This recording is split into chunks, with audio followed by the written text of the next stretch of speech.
Ciao Vivians! Dopo la gravidanza e il parto continuiamo la conoscenza della società medievale parlando di infanzia. In questo video in particolare vedremo cosa succedeva ai bambini non voluti.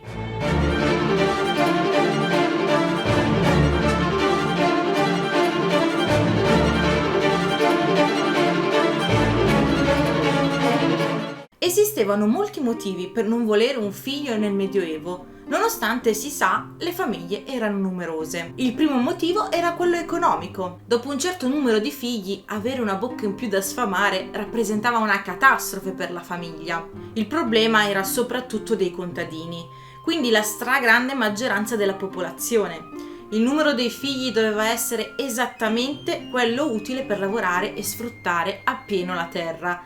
Uno in più poteva voler dire la miseria più nera.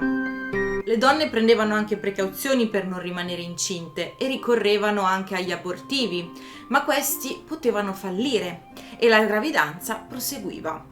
C'era poi il problema di riconoscere di essere incinte. Molte donne lo capivano solamente quando il ventre iniziava a gonfiarsi e una gravidanza a uno stato avanzato rendeva ovviamente più pericolosa la pratica dell'aborto. Così l'alternativa più usata era l'abbandono o l'uccisione del neonato. L'infanticidio era considerato un grave delitto e quindi duramente punito. Perciò a volte si cercava di farlo passare per una morte accidentale, come quella che poteva accadere per soffocamento del neonato nel letto dei genitori. Stranamente morivano più femmine che maschi, perché ritenute meno desiderabili. Se si veniva scoperti, solo lo stato di povertà della madre era considerato un attenuante. In altri casi il gesto poteva essere punito anche con la pena capitale. Le alternative all'infanticidio erano, nei casi più fortunati, affidare il bambino a un'altra famiglia, altrimenti venderlo direttamente o abbandonarlo. I bambini infatti avevano pochissimi diritti,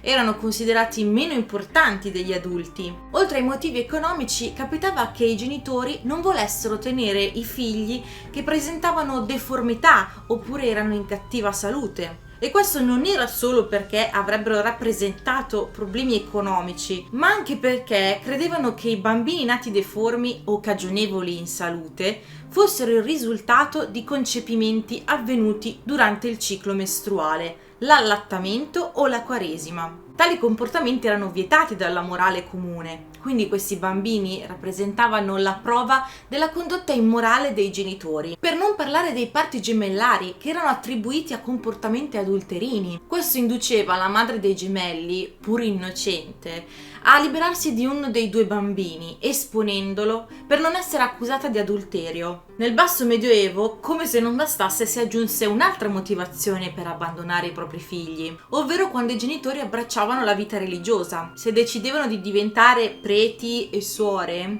dovevano abbandonare la famiglia, figli compresi. A partire dal XIII secolo fu proibito il matrimonio ai preti, ma questo non portò ad una diminuzione del numero dei loro figli.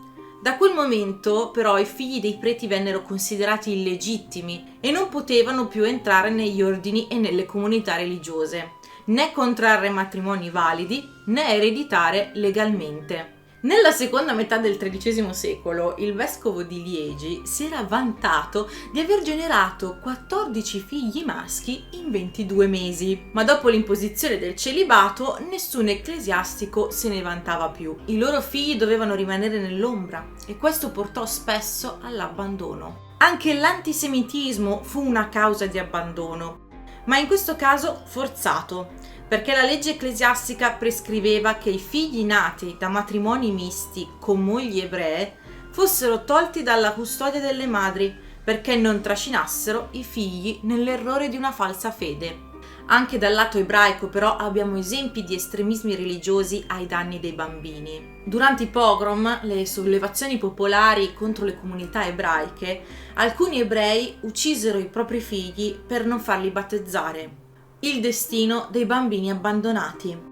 I bambini esposti a volte venivano raccolti da chi ne faceva schiavi o prostitute. In molti altri casi invece non sopravvivevano e molti corpicini venivano anche ripescati dai fiumi. Era una pratica diffusa tra le prostitute, che dopo aver dato alla luce un neonato se ne liberavano gettandolo nel fiume. Per evitare un destino tragico ai neonati, venne ideata la ruota degli esposti, una sorta di barile ruotante cavo in cui dall'esterno veniva deposto in forma anonima l'esposto, cioè il neonato di genitori ignoti, da cui derivano anche i cognomi come Esposito. Al suono di una campanella veniva poi fatta girare la ruota, prelevando così dall'interno il neonato per affidarlo alle cure del personale ecclesiastico.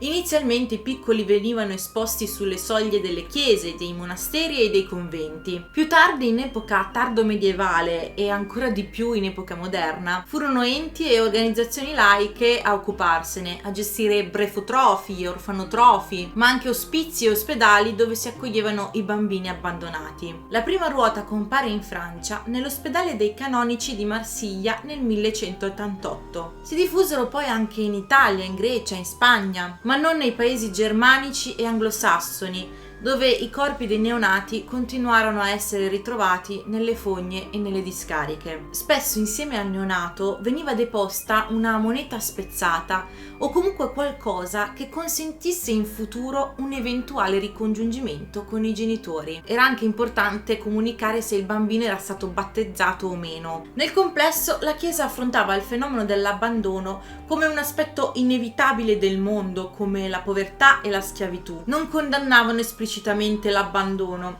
ma lo accettavano con rassegnazione, cercando di gestire il fenomeno. La Chiesa si preoccupava soprattutto di recuperare i bambini abbandonati per battezzarli. Nella società medievale la preoccupazione per la salvezza dell'anima era prevalente su quella del corpo.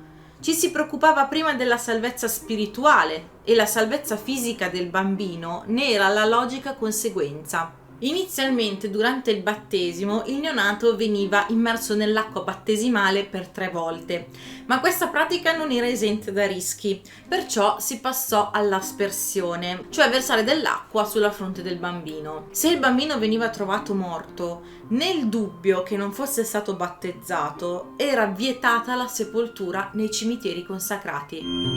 Mangiare il proprio figlio.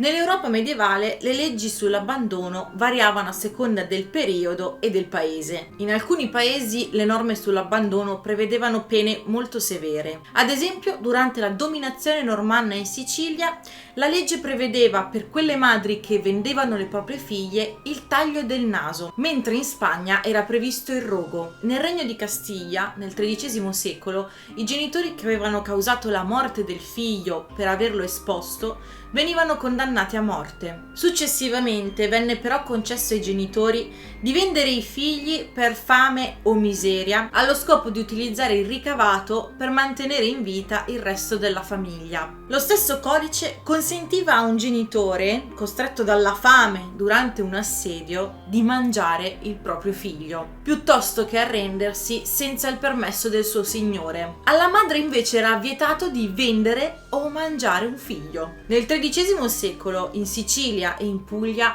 a causa di una terribile carestia, ci furono fenomeni di cannibalismo nei confronti di bambini. Nel XIV secolo, in Spagna, durante il lunghissimo assedio della città di Toledo, gli ebrei mangiarono le carni dei propri figli, i bambini regalati alla Chiesa.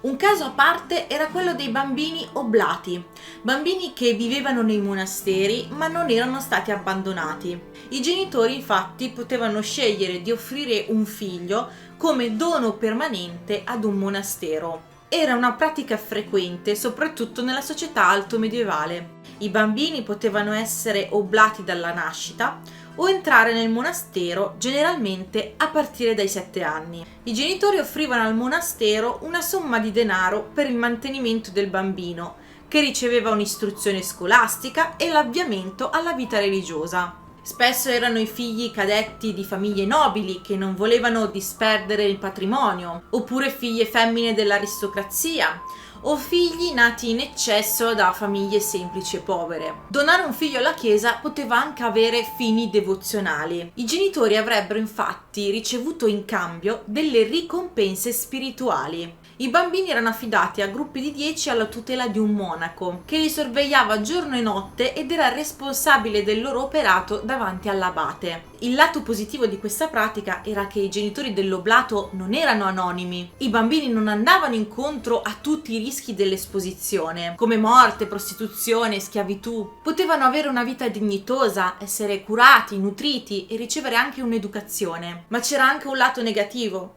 che i bambini oblati avrebbero pagato da adulti con la propria libertà. Essi venivano educati per diventare membri della Chiesa. Nel corso dell'Alto Medioevo si ebbero regole contrastanti sul destino dei bambini oblati.